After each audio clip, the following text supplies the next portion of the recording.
and always starting at the bottom and working to the top. Now there's an exception to the rule. If you're working with a client that has MS or has had a spinal injury and nerve flow isn't functioning, then you work from the skull down to move that energy down the spine. Otherwise, always work from the bottom of the spine up. And on this side, you're going to push down and then push away again. The object is to bring the muscle away from the spine itself so the muscle can relax, let go of the vertebra, so if it needs to move, it can move freely on its own.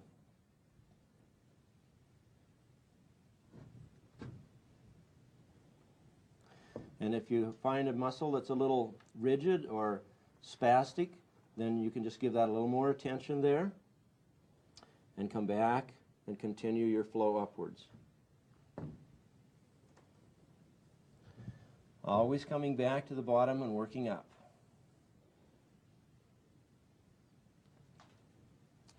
And always repeat each step 3 times. Now as you go into the neck area, you're not going to put as much pressure as you would through the back. Always be conscious of any injury. If there's been a scar or a past injury, go gentle and light. Pay attention to your client. Listen to them. Let them direct you if it's sensitive or sore or tender. The objective is not to inflict pain.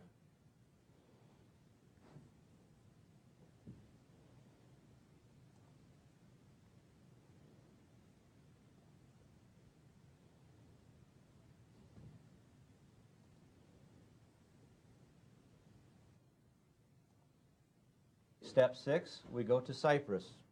Cypress is a non-irritant to the skin, and dripping 6 to 10 drops. If you get a few more, depending on the length of the spine, it's quite okay. Using, again, the feather stroke to bring it along the spine, to spread it out. This also stimulates those nerve endings, triggers the receptors to take that oil molecule in and get it into the tissues and the bloodstream. And as we're working the entire spine here, as we talked about, this is the freeway of the nerves for the body. You cannot put any pressure to that spine, so be careful and be cautious of that. Now we're ready to do what I call the seesaw technique. Taking your 2 fingers, and in this case I'm using my right hand because I'm left-handed, and my left hand is going to work as the saw. Now I'm going to place this knuckle right here at the base of my little finger between my 2 fingers on my right hand, like this, between the first and second knuckle. And that locks it in there. Then we're going to put it down. My right hand is going to push a firm pressure down, and I'm going to be pulling towards the head this way, up the spine, while my left hand is going to be working this way like a saw. And so what we're going to have is an effect going this way and the hand going this way at the same time. And it looks like this.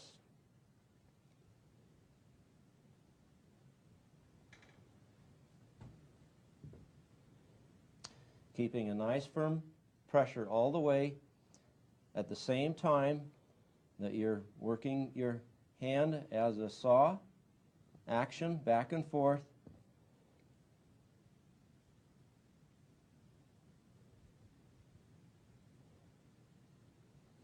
You want to be sure that the pressure on your sawing hand is equal to the pressure in your hand that's pulling the fingers up the spine. One more time. And this is the action that you want to see.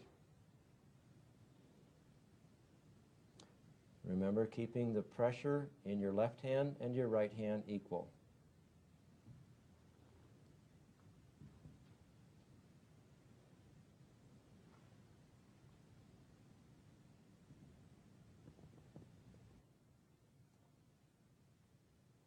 Now we're ready for step 7, which is utilizing wintergreen.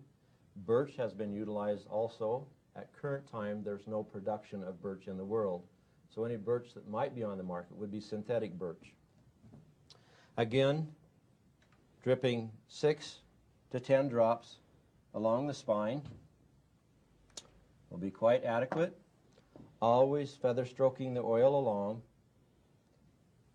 Now, wintergreen, like birch, contains methyl salicylate, which is about 98%. Methyl salicylate can be a little irritating to sensitive skin. One of the things to keep in mind and remember, blondes and redheads have much more sensitive skin. And after you've completed the 3 strokes, then you come back with the thumb roll or thumb walk up the spine, and this is using VitaFlex. And starting right at the base of the spine, offset your thumbs about a ½ inch so you don't bang your knuckles together. So when you roll over, as I said before, to the fingernail, or in this case the thumbnail, you're not banging your knuckles together. And then just walk right up the spine. So make sure you come all the way back to the pads and then all the way over. Now this is good for dexterity of the fingers and thumbs as well. It's important to remember that you keep your nails cut and filed. If you leave tracks up the spine, nail tracks, then that tells you your nails are too long.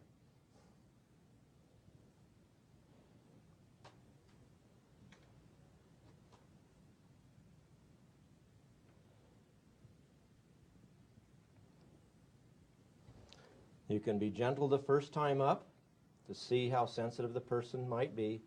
A little more pressure the second and third time up.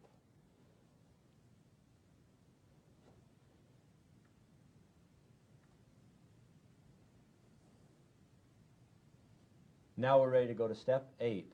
It's using marjoram and peppermint.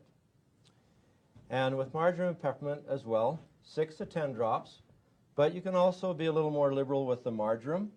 And I like putting it up pretty much all over the back because it's a nice relaxer.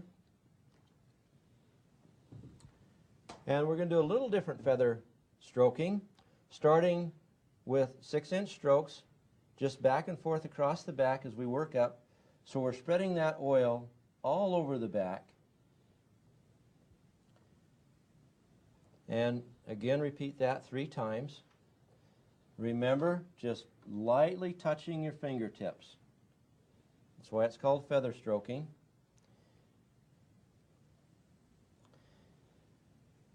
And when you have the oil spread out nice and evenly all over the back, then take your fingertips up about 8 inches and feather off. Up and feather off. Up and feather off. All the way up the shoulders. And repeat that 2 more times.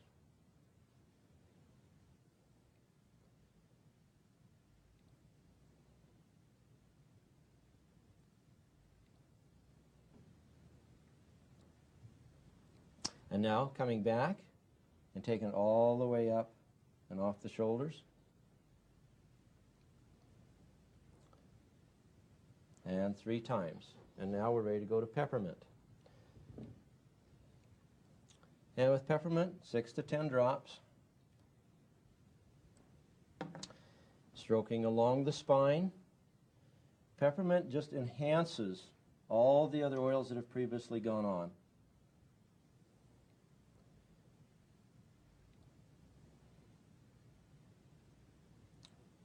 Peppermint enhances all the oils that have previously been applied.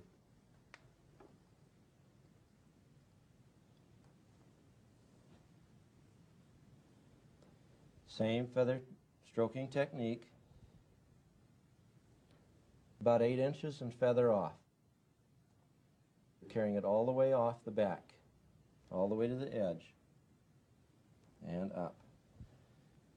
You know, if you forget and you do 4 times, that's okay. And now coming back and taking it all the way up and off the shoulders.